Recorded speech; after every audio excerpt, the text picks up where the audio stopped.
Tidak ada ahlul bait itu berteriak-teriak dengan mengatakan yang kotor-kotor, tidak ada. Seperti baginda Nabi Sayyidina Ali, Sayyidah Fatimah, wabnahuma, dan dua putra. Kalau yang lain-lain sekarang akhir-akhir ini mengaku ahlul bait, mereka bukan ahlul bait. Kabib-kabib itu bukan ahlul bait. Mereka ini adalah ya saudara kita yang beragama Islam, yang termasuk disebut muhajir, datangnya dari negeri yang lain. NU ini berdiri inspiratornya Kiai Khalil Bangkalan, bukan Habib Hasim bin Yahya yang ngarang itu, nggak ada itu. Paham ya?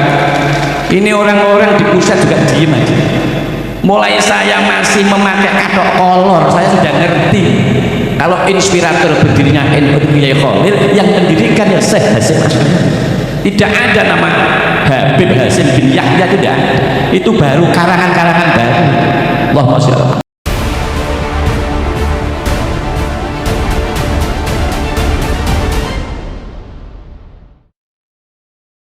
Bahwa satu-satunya organisasi agama yang mengawal kedaulatan bangsa Indonesia itu hanya Nahdlatul Ulama. Selain NU itu tidak ada organisasi-organisasi yang lain yang ada di Indonesia ini. Mereka tumbuh dalam bahasanya selalu mindik-mindik kepingin untuk menguasai negara ini. Allahumma sholli ala Muhammad. Maka saya bangga perkembangan NU khususnya yang di Denpasar. NU itu bukan organisasi yang tomat kepingin menguasai, tidak ada NU begitu. NU adalah sejarah, tidak bisa berbohong bahwasanya sejarah yang berjuang betul memerdekakan bangsa ini mulai sejak zaman Budi Utomo, mulai sejak zaman ketika Sambak Kanjeng Sunan Ampel. Setelahnya itu masuklah penjajah Portugis. Satu-satunya orang golongan yang betul-betul berjuang untuk negeri ini supaya merdeka itu adalah kalangan ahli sunnah wal jamaah, yang dimana terus berkembang sampai 1926 berdirilah Nahdlatul Ulama. Allahumma sholli ala Muhammad. Semua dilindungi, semua diwajibkan, karena memang NU itu langkah-langkahnya meniru baginda Nabi Muhammad sallallahu alaihi wasallam, yang memang NU itu betul-betul teliti, kiai-kiainya teliti betul, mau memandang apa, mau berbuat apa, NU itu selalu mengadakan bahsul masail, selalu dilihat secara kontekstual dengan kitab yang ada.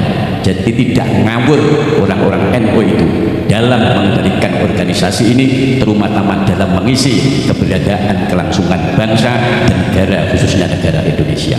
Allahumma sholli ala Muhammad. Moderasi agama, saking NU ini bagaimana menjaga kedaulatan, tidak mau menyebut, malah sampai-sampai walaupun di situ ada kata-kata qul ya ayyuhal kafirun, muradnya oleh NU supaya lebih tasamuh, disebutnya mereka-mereka yang tidak seagama itu adalah disebut non muslim. Ya enggak? Ini bukti NU menjaga keberagaman. NU bisa diterima di mana-mana. NU tidak eksklusif, makanya disebut NU dalam moderasi agama di dunia mengetahui. Bahkan disebut Islam kita ini ya sebagai orang Nusantara. Maka kalau sebagai orang Nusantara, jagalah Nusantara ini dari rongrongan orang-orang yang ingin membuat kisruh di negara kita. Allahumma sholli ala Muhammad. Kita hargai mereka. Kalau mereka itu sama seagama dengan kita, mereka pendatang dari luar, ya kita anggap innamal mu'minuna ikhwah. Sesungguhnya orang yang beriman itu ikhwah, saudara. Al muslimu akhul muslim, saudara. Tapi kalau mencoba-coba untuk merongrong negara ini, maka NU harus nahdoh, bangkit. Walaupun akhir-akhir ini yang di atas tenang-tenang saja, yang di atas tidak menyatu, akar rumput ini yang tidak kuat, mulai dari ranting MBC, PC, yang akhir-akhir ini bangkit, merasakan keprihatinan atas situasi negara ini, yang dimana kudu dirongrong sama orang-orang yang mengatasnamakan agama dengan berjubel agama. Allahumma sholli ala Muhammad. Maka daripada itu saya berharap jangan mudah kalian itu kesengsem, istidraj dengan penampilan seseorang, penampilan golongan yang golongan itu sebenarnya memiliki rencana ke depan. Anda tahu sendirilah bagaimana PRRI itu. Anda tahu sendirilah bagaimana komunis Madiun yang dipimpin Musso itu adalah namanya Musso Al-Munawwar. Yang ini dia mereka juga pendatang dari Yaman. Kemudian konfrontasi PKI tahun 65. Siapa itu pemimpinnya? Dia adalah Dipa Nusantara Ahmad Al-Aidin.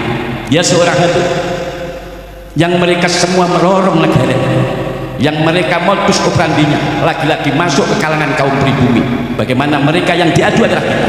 Akhir-akhir ini modus operandi mereka hampir sama. Targetnya apa? Sama. Targetnya adalah negeri ini yang paling prihatin untuk menjaga kedaulatan negara ini tidak lain adalah Nahdlatul Ulama. Allahumma sholli ala Muhammad. Maka saya pesankan, ya alhamdulillah perkembangan polemik yang akhir-akhir ini adalah menjadi keprihatinan kita bersama. Hubbi ahli baiti, cinta kepada ahli baitku. Ini yang mau saya terangkan supaya jelas siapa ahli bait itu. Cinta kepada ahli bait, keluarga Nabi. Siapa keluarga Nabi? Ditanyakan. Ini ada di dalam kitab Sahih Bukhari. Ya Rasulullah, wa man ahli baiti? Siapa orangnya ahli bait itu? Qala Rasulullah sallallahu alaihi wasallam. Dalam hadis itu beliau menjawab, yang disebut ahli bait keluarga Nabi itu adalah Aliun, Sayyidina Ali, wa Fatimah dan Fatimah, wa ibnahuma dan kedua anaknya Sayyidina Hasan dan Husain. Yang keluarga yang lain itu bukan ahli bait. Ahli bait itu cuma 5. Nabi Muhammad sendiri, Sayyidina Ali, Sayyidah Fatimah, Hasan dan Husain. Kalau ada di situ dalam silsilah terdapat ada Sayyid Ali bin Zainal Abidin, Sayyid Ja'far Shadiq, Sayyid Ahmad bin Isa, itu bukan ahli bait, tapi itu adalah dzurriyyah, keturunan baginda Nabi Muhammad sallallahu alaihi wasallam. Supaya tidak salah sampean. Jadi ini harus dijelaskan kepada umat yang akhir-akhir ini dibelokkan oleh ahli belok sejarah. Sejarah dibelok, kuburan-kuburan yang dipalsu. Wah ini terus piye kita istilah cara. Negara ini yang memerdekakan bukan mereka, dipalsu juga. Ya enggak? Pernah mendengar kan? NU yang mengawal, yang sadar, yang khawatir itu adalah akar rumput NU. Yang di atas sana masih santai-santai. Akhir-akhir ini mereka bersembunyi di balik pondok-pondok pesantren yang besar. Dulunya mereka mengharamkan perkawinannya, sekarang mereka agak beramai-ramai menikahkan anaknya dengan keluarga pondok pesantren yang besar. Peloso menjadi besannya, Lirboyo jadi besannya, Mbah Fakih Langitan jadi besannya. Padahal itu adalah strategi mereka untuk melancarkan mereka, yang dimana pelancarannya untuk bisa merekrut pecinta-pecinta, muhibin. Itu adalah strategi mereka. Toha dan kawan-kawan jangan dibohongi. Saya ini sudah terasa kayak gini mulai dari tahun 95. Saya sudah terasa bahwa itu adalah strategi mereka. Mereka itu bukan ahli bait. Kalau ahli bait 5 itu Al-Quran dawuh, innama yuridullahu liyudhiba ankumur rijza ahlal baiti wa yutahhirakum tathhira. 5 orang ini yang disucikan oleh Allah, disucikan dari perbuatan-perbuatan yang buruk, dari hasud, dari perbuatan buruk. 5 orang selalu disucikan dengan ahwal yang baik, tingkah laku yang mulia, bicara yang mulia. Tidak ada ahlul bait itu berteriak-teriak dengan mengatakan yang kotor-kotor, tidak ada. Seperti baginda Nabi, Sayyidina Ali, Sayyidah Fatimah, wa ibnahuma dan 2 putranya. Kalau yang lain-lain sekarang akhir-akhir ini mengaku ahlul bait, mereka bukan ahlul bait. Kabib itu bukan ahlul bait. Mereka ini adalah ya saudara kita yang beragama Islam, yang termasuk disebut muhajir, datangnya dari negeri yang lain, bukan dari negeri Arab Mekah, bukan dari negeri Arab Madinah. Kalau mereka mengaku kedatangannya di Indonesia itu mencetak para ulama-ulama, saya tanya yang ada ini, siapa yang pernah diajarkan oleh kabib-kabib itu? Siapa? Paling sampean ya alumni Blok Agung, alumni Al-Azhar Tunggung, alumni Asafiyah Asem Bagus. Tidak ada satupun. Ya ada alumni Darwah Wahda, Tapi alumni dakwah saya berani ngetes, kalau apal alfiyah di sini saya pengen tahu. Yang ngajarkan jurumiyah, imriti, alfiyah dan lain-lain itu ya pondok-pondok itu, paham ya? Yang akhir-akhir ini diaku kedatangannya kata mencetak ulama-ulama, aku kira tahu diajari dari ulama yang mana lagi. Allahumma sholli ala Muhammad. Hubbi ahli bait, cinta kepada ahli bait, cinta kepada Nabi Muhammad, cinta kepada Sayyidina Ali, cinta kepada Sayyidah Fatimah Az-Zahra, dan cinta kepada Sayyidina Hasan dan Husain. Itulah. Lalu yang ketiga, bisa dilanjut ya. Yang ketiga itu adalah ajari anakmu, adibu auladakum bi qiraatil Qur'an. Ajari anakmu itu membaca Al-Qur'an. Ajari Al-Quran itu, belajarlah kepada para kiai, para ustaz. Yang ustaz dan kiai itu sangat ilmunya jelas. Gampangnya ngomong supaya nggak nemen-nemen. Wis delok oleh sapa gurune ustaz. Nek ustaznya itu keluaran dari Ma'had Salafiyah Asy-Syafi'iyah An-Nahdiyah NU, wis ajarlah. Tapi kalau orang tahu mondok, Sabrowi orang ngerti, Kailani orang ngerti, Jurumiyah orang ngerti, Imriti tidak ngerti, apalagi Alfin fa'ala yaqulu fa'lan wa huwa fa'ilun ila akhirih, tidak ngerti. Ajarkan kepada ustadz yang jelas mutakharijin mana, termasuk mutakharijin alumni mutakharij mana, ajarkan itu. Tapi kalau cuma nyanyi-nyanyi sholawat ya gampang, cuma nyanyi ya kan. Dengan saya menyebutkan ini kan juga metode adalah maraknya sekarang. Saya juga sedang bersoal, saya tetap menganggap mereka adalah saudara saya, tapi dibanding dengan keprihatinan yang ada berkenaan dengan ke depan kecurigaan kami keberadaan kedaulatan negara yang jauh lebih penting, dan menganggap Anda ini adalah orang di bawah mereka, padahal kita ini di hadapan Allah adalah sama, karena di hadapan Allah orang yang paling mulia adalah orang yang paling takwa di antara kamu sekalian. Allahumma sholli ala Muhammad. Tidak ada warga kelas 1 di dunia, tidak ada. Islam tidak mengajarkan itu. Islam tidak mengajarkan kelas-kelas. Ini kelasnya apa? Kelasnya kiri, ini kelasnya ini, tidak ada.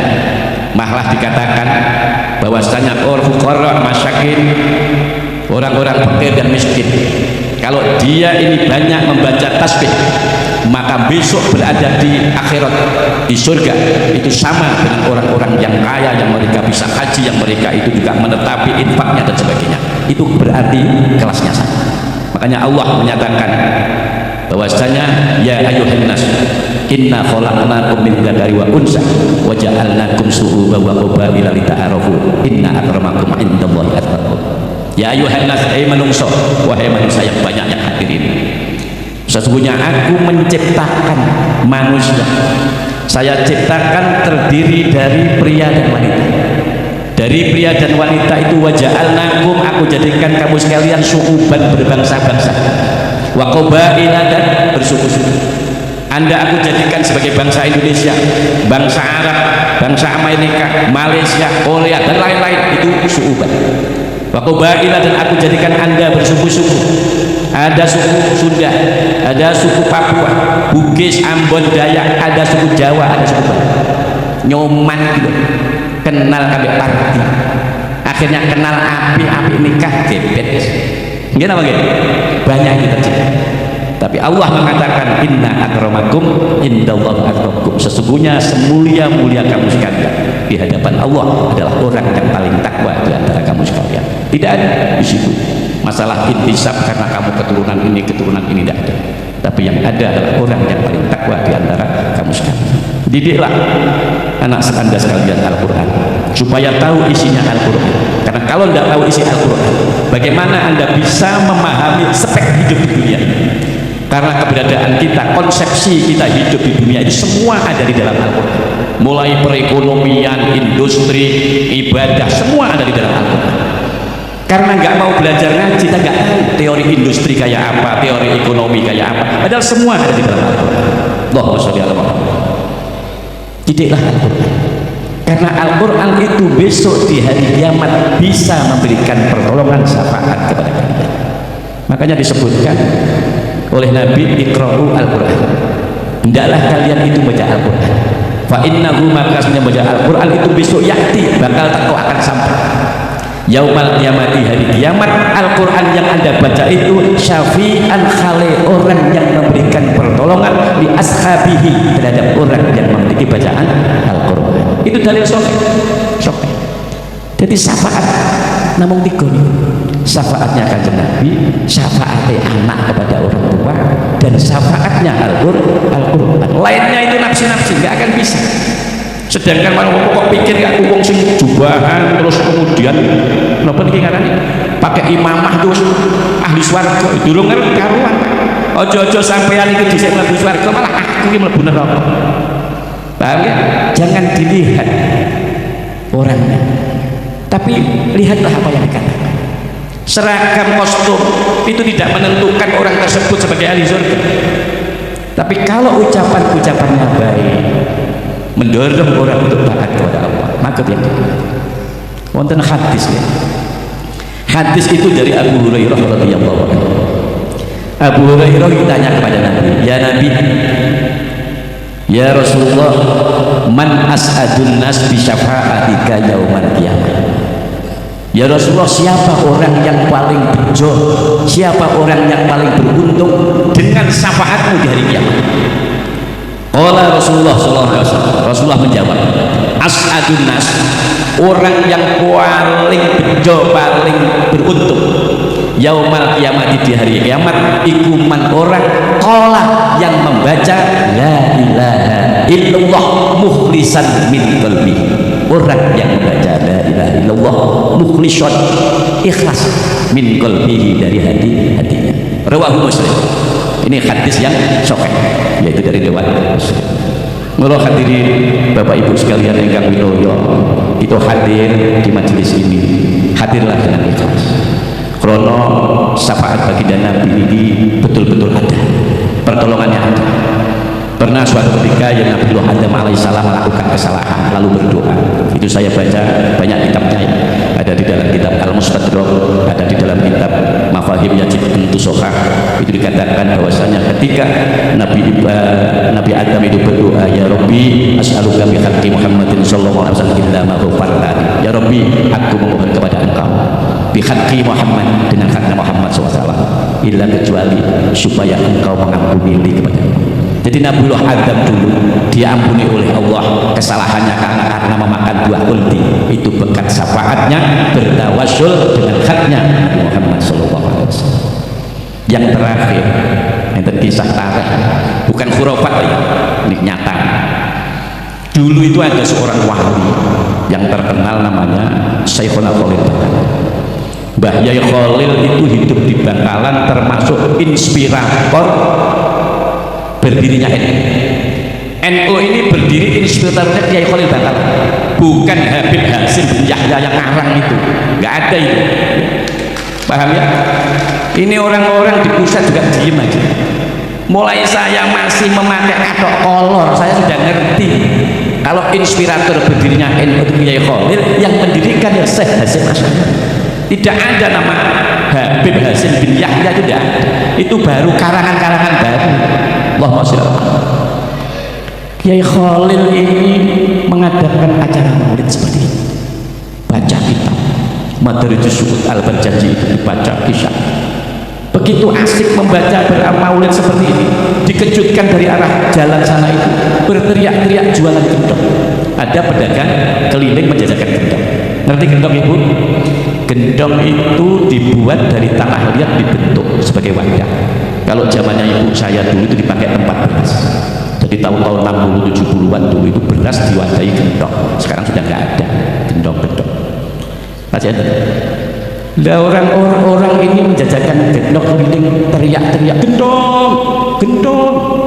Wah, ini keadaan ramai begini. Wah, akhirnya ketua pondok, kalau dulu namanya lurah pondok, Muhammad sekarang kayak Pak Haji Maskuran lah ya. Wadah apa ini? Kok ribut-ribut teriak-teriak gendong-gendong? Kata bakul gendong, saya jualan gendong Pak, masuk sini, ini kan rame, jadi masuk pasar ini. Loh, ini bukan pasar, ini Al-Hikmah Joglo sama NU NU, MIC dan Bab mengadakan acara maulid. Kok pasar? Oh loh ya saya enggak. Kalau gitu Bapak di sini saja. Itu Kiai Khalil, Mbah Kiai Khalil sedang mengadakan maulid. Sedang mengadakan maulid, membaca kitab Al-Barjanji bimaknan dengan makna. Sampai duduk di sini saja, dengarkan Kiai Khalil. Nanti selesai acara, saya beli semua gendong Anda. Akhirnya pedagang keliling gendong tadi itu ya karena dikasih iming-iming begitu, akhirnya nurut. Akhirnya duduk di atas gancing tempat pijak kaki antara pondok dengan pondok, duduk mendengarkan. Begitu mendengarkan Mbah Kiai Khalil menceritakan kisah seorang yang cukup monumental, bertalenta agung bernama Muhammad Shallallahu Alaihi Wasallam. Bakul gendong atau penjual pedagang itu muncul dari hatinya keikhlasan rasa mahabbah itu cinta kepada Nabi, adalah belum tahu rasa senang, keikhlasan dari hatinya seorang pedagang. Tidak lama kemudian suasana majelis maulid ini dikejutkan dengan bau yang sangat wangi. Kata Kiai Khalil, ini bau adalah pertanda hadirnya ruh baginda Rasulullah Muhammad SAW. Coba kamu cari sumbernya, dari mana ini? Konon bau wangi ini tidak hanya di sekitar acara maulid ini, seluruh Bangkalan itu wangi bau itu. Akhirnya dicari di depan, dicari. Ternyata terlihat seorang pedagang genteng tapi kecapean, dia tergeletak merebahkan geletak, kemudian tertidur mungkin. Lalu dibangunkan, Pak, bangun. Ini Kiai Khalil kepingin dedauan, kepingin ngomong-ngomong. Satu kali tidak bangun, dua kali enggak bangun, sampai tiga kali dibangunkan enggak bangun. Ternyata bapak penjual gendong baunya wangi telah meninggal dunia. Kata Kiai Khalil, hada rajulun, ini laki-laki, qalbihi, hatinya rajul yang mati ini ka qalbi Ibrahim, kaya hatinya Nabi Ibrahim. Cumantel dengan Allah, ada mahabbah fi qalbihi, kecintaan di dalam hatinya, cinta kepada Allah dan cinta kepada baginda Nabi Muhammad sallallahu alaihi wasallam. Hada rajulun waliyun, seorang wali, ahaddu min auliya'i, adalah salah satu walinya Allah. Ternyata orang yang cinta kepada Nabi itu bisa menjadi walinya Allah. Mulai sampean sekarang ini yang kelihatannya maulid mendengarkan ceramah saya, ketok kok yo capek, jangan ditahan, kok yo ngantuk, ora usah ditahan. Kalau bisa direbahkan sampai geletak, barangkali nanti 11 terus mati, kan lumayan bisa mendapatkan syafaatnya Nabi Muhammad sallallahu alaihi wasallam. Demikianlah, mudah-mudahan NU semakin bangkit, NU semakin peduli dengan umat, memandang umat bi'ainir rahmah dengan mata kasih sayang. Itulah yang saya sampaikan, kurang lebih kula nyuwun panjenengan kuwatan monggo kita sareng-sareng donga. Al-Fatihah. A'udzubillahi minasyaitonir rajim. Bismillahirrahmanirrahim. Alhamdulillahirabbil alamin arrahmanir rahim maliki yaumiddin. Iyyaka na'budu wa iyyaka nasta'in. Shiratal mustaqim, shiratal ladzina an'amta 'alaihim ghairil maghdubi 'alaihim waladdallin. Oke, terima kasih buat teman-teman semua sudah nonton video ini dari awal sampai akhir, yang mana Kiai Haji Agus Thoha membahas masalah tentang nasab klan Ba'alawi ini ya teman-teman. Jadi Kiai Haji Agus Thoha ini mengatakan bahwasanya Habib ini bukanlah ahlul bait.